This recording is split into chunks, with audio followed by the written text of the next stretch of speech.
Hi,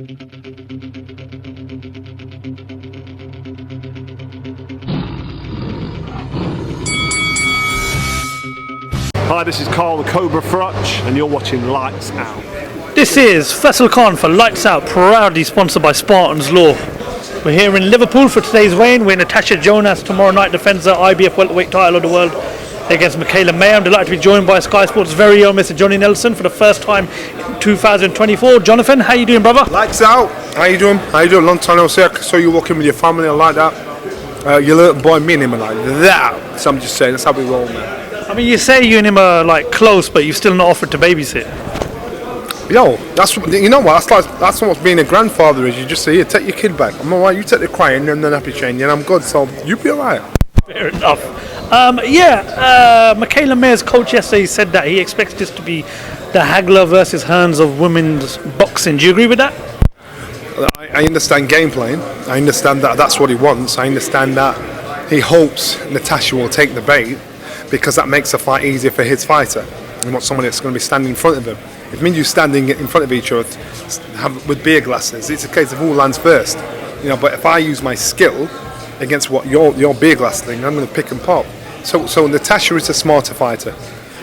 So they're trying to say this can be Haggler Hearns all over again, the female version. Yes, it can be, but it depends on what game plan you're going with. But it depends on what your tactics are. And so I saw this happen with Mike McCallum against Harold Bomber Graham, and Mike McCallum's trainer. Mike McCallum said to Harold, as long as you don't run, I'll show you the best fighter is. And he got to Harold's ego thinking, you know what, I'll beat you even if I run or if I stand and fight. And Harold stood and fought him. Harold could have outboxed him all night long. He got to him, he's hustled him. It's a hustle. So when he's saying it's Haggler Hearn all over again, it's a hustle. I'm like, Natasha, stick to your game plan. Don't bite, don't let ego get involved, and do that, the best fighter will win. Johnny Nelson rolling back the years of his good mate Harold Bomber Graham. But no, nonetheless, it is going to be a good fight. It's a good card as well. There's so much competition out there right now in boxing. We all know what Saudi's doing right now. How important is it that Sky Sports and Boxer pushes it up a level this year, starts delivering the bigger and best fights possible? Well, it's not a secret. Sky Sports boxing platform is the best in the world. And so, because the reach and the depth of what it's done for sport over the last 35 years is ridiculous. So of course, so the platform's there. That's a case of getting the fights and getting the fights on. If the fights are there to be made, it's a responsibility, of Sky and the promoters to say, right, let's get these fights on. Unfortunately, it's business that messes up the show, but this is a great way to start the year. We could start the year with a contender for Fight of the Year. For fights here on UK soil, because we had Callum Smith, remember last weekend at the Trivia, and so that was already on Sky. So for the first UK Sky show of the year, what a great way to start. Exactly, world title shot, and of course Liverpool's very own Natasha Jonas defending in her hometown of Liverpool. Let's just talk about a bit of the rest of the Sky Sports and Boxer roster. There's been a lot of talk about Kell returning, a potential fight with Chris Eubank Jr. Liam Smith said that it's 1-1 between him and Chris, and that a third fight is something that he's interested in, but we've not heard much from Chris. But however, I'm reading a lot of rumours online that Kell and Chris Eubank Jr., that there's something there to be worked with. What do you think the next move is for Chris and... Sorry. So in reality, there's more chance of Kell fighting Conor Benn than there is Liam. Why? Because anybody that fights Conor Benn, that's a British Boxing Board of Control license holder, will suffer the consequences of being involved with Conor in Conor's case. So if Liam fought him, if Chris fought him, the board will say, he's suspended because you boxed, as far as we're concerned, a non-license holder. So therefore his problems, then their problems. So these guys have gone again with their career. I'm not saying it wouldn't be a good fight, because it would be a good fight. I'm not saying they don't want to fight because they do want to fight, but the thing is, they've got to deal with their own business and let him sort out his business. So the only fight that's in that position to say, I won't suffer no consequences, is Kell, because Kell's retired. So they're going to be paying mad money to come out of retirement. Would Kell do it? I think Kell likes romancing the idea. I think if you put enough peas on the table, he'll come for it. But I think he's now finding comfort in retirement. And those guys need to be smart and careful, because if you leave him long enough and you don't offer him enough dough, he'll stay retired. So that scalp that you're hunting, that Chris is hunting, that Conor's hunting, that even Liam's hunting will be off the table. So if you're going to do it, you've got to have to offer him money you can't refuse. And if you do that, then it can happen. In reality, I don't think they're going to do that. I don't think it'll happen. I think so. What will happen for Liam Smith fighting a trilogy with Chris? Chris is in a position where he can pick the best fruits on the tree right now, and so it's a case of he's looking around thinking which one brings me more money and more attention and gets me one step closer to where I want to be. And that's what he's in a position to do. So that's how now Liam needs him more than vice versa. And is there a hunger for it? Is there appetite for it? We don't know. Because of the way it finished the last time.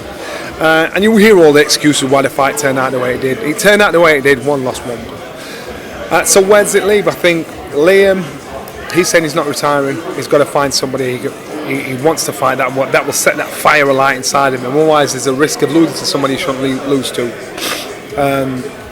Chris now, I think he'll look on a bigger world scene and see what he can do, see who's going to put the money up and pay him what he wants.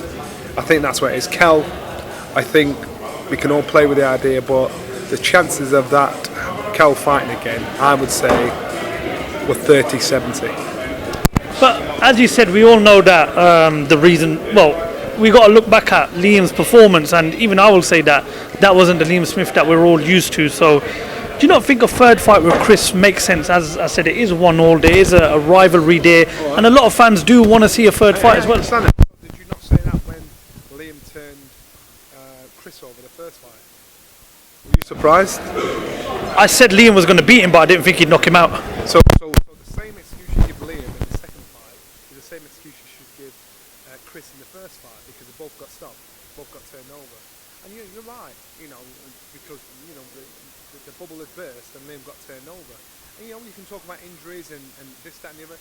It's all right saying I had this, I had that before the fight. That is your platform to say I'm not using no excuses. Now, I know what I saw, you know what you saw. Chris beat him, and that was his night. Chris is now in a position to say, you know what, I beat you, and I beat you good. How I beat you, you did me, and I turned it all around and did you again. I'm not in no cash grab. If you offer me enough money on the table, I'll consider you.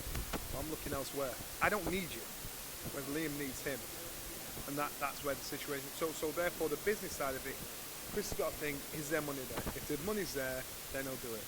If there's bigger purses out there for him to earn, he'll consider them rather than Liam, because it's the job as far as he's concerned. Okay, well, all will be revealed, and hopefully we get an announcement pretty soon on what Liam, Chris, and even Kell will be doing next. During our podcast, and the guy that I do my podcast with, Mohsin Gulshay, aka Ron, is always asking me about Saudi and Sky Sports. When is Sky Sports going to get a piece of the pie? When is Sky Sports going to get involved in Riyadh season? Now, it's impressive what Turki Al Sheikh is doing out there. He's managed to bring Frank Warren and Eddie Hearn together, but you've just said that how, you guys have already got your foot in boxing. 35 years Sky Sports and boxing has been going. So does Sky Sports and boxing need a piece of the pie out in Saudi? Would you like to be involved in what Turki Al Sheikh's doing, or do you think you guys are actually okay and you're settled here? Or you could turn it around and you think, does Saudi need Sky? Yeah, exactly. And that's the thing, and conversations might be going. Sky might be in a unique position of saying, well, we'll get involved in this one, but not that one. They might be in that position because everybody knows, even the Americans know, everybody knows Sky has got the most eyes. Sky's got that reach you're after. So I'm quite sure conversations are being had. So it's a case of when it comes to fruition. It was announced yesterday. There will be a head-to-head between Queensberry and Matchroom. A 5-on-5 deal has been agreed and signed. Both teams will be announced on the week of Anthony Joshua versus Francis Ngannou fight week. Your thoughts behind that? Love it. And the reason why it's happening is because the Kingdom of Saudi Arabia are putting the door up to make these knuckleheads work together. Otherwise, this would never happen. So even though now the fans have got what they want, this would never have happened unless the Kingdom of Saudi Arabia didn't make sure that was happening. Because the thing is, and it's such a shame. It's such a shame, but then now both promoters have been put in a position to put their best fighters against each other. Will it set off some kind of tug of war to say if one gets the better of the other? or let's do it again, or will it be killing off one over the other? Will Eddie Hearn get the better of Frank Warren and finally, put a final shovel of dirt in his grave and say, right, leave, get out of there? Or will it be Frank Warren coming and say, you know what, young pup, this is me, you don't know enough? So it's nice to see, as exciting as it is to see the fight, it's exciting to also see Eddie and Frank having to do business together. It makes me laugh because when I saw him on stage in Saudi and at the press conference recently, if you could put a caption next to each one's head, one's looking at him thinking, "You're gone soon. I'll stab you in the back." These. You want to say that a bit louder?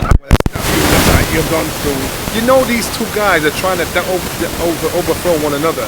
That's business. That's business. But it's funny because you kind of think what's going on behind the scenes.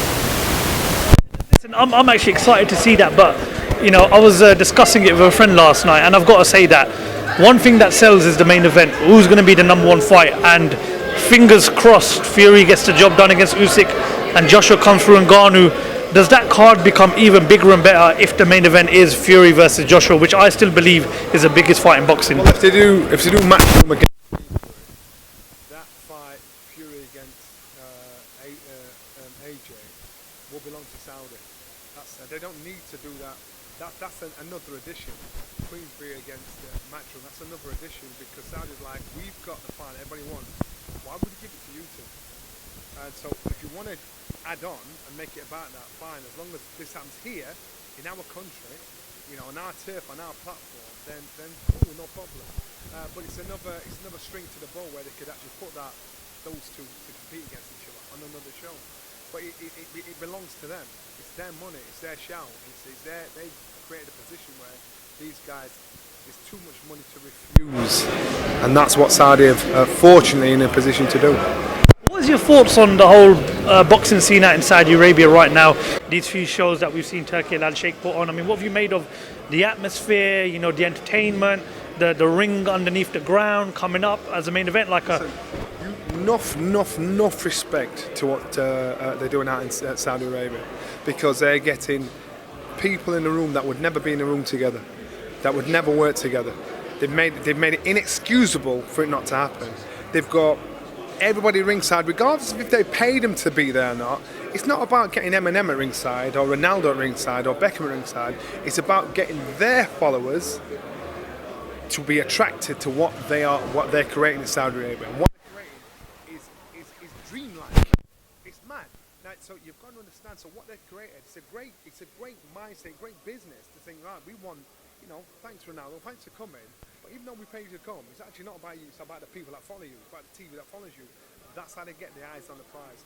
So what they're doing, great business model, great idea. Do I have a problem with it? No, I don't have a problem with it because I love the fight. The fighters are getting paid mad money.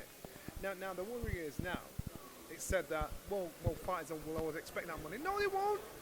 Because at the end of the day, if you all of a sudden say, well look at Andy Ruiz. Andy Ruiz, he boxed twice since he boxed AJ. Two reasons. One, everybody knows what he's about. And two, he's probably asking for too much money. So now he's pricing himself out of a career. So the AJ scenario might have been the worst thing that could have happened to him because he beat him, then lost to him. So now Andy Ruiz is not fine. If fighters are going to Saudi Arabia and getting paid mad money, then all of a sudden say, yo, I got paid $2 million in Saudi, so I ain't boxing for less than $2 million. Bye-bye. You know what I mean? And shows, and the show will go on. So Saudi, they got to make hay while the sun shines. While this money's being paid, make the most of it. I love hearing fighters come out on top. Love hearing fighters walking out with some dough in the pocket instead of the promoter or the manager, everybody ever living large. I don't want to hear sad stories about broke fighters. So of course I'm going to say I love this. Of course, it's one of the best things that could happen. And I hope this appetite, what Saudi Arabia have created for themselves and for their fans, I hope it lives on. I hope it's not a blip and we'll do it for 2 or 3 years. I hope that's what it is. But to me, I think it's brilliant. Johnny Nelson, thank you very much for your time and pleasure as always. Hopefully we catch up with you tomorrow night after the fight. And once again, thank you very much for talking to Lights Out, brother. Lights Out.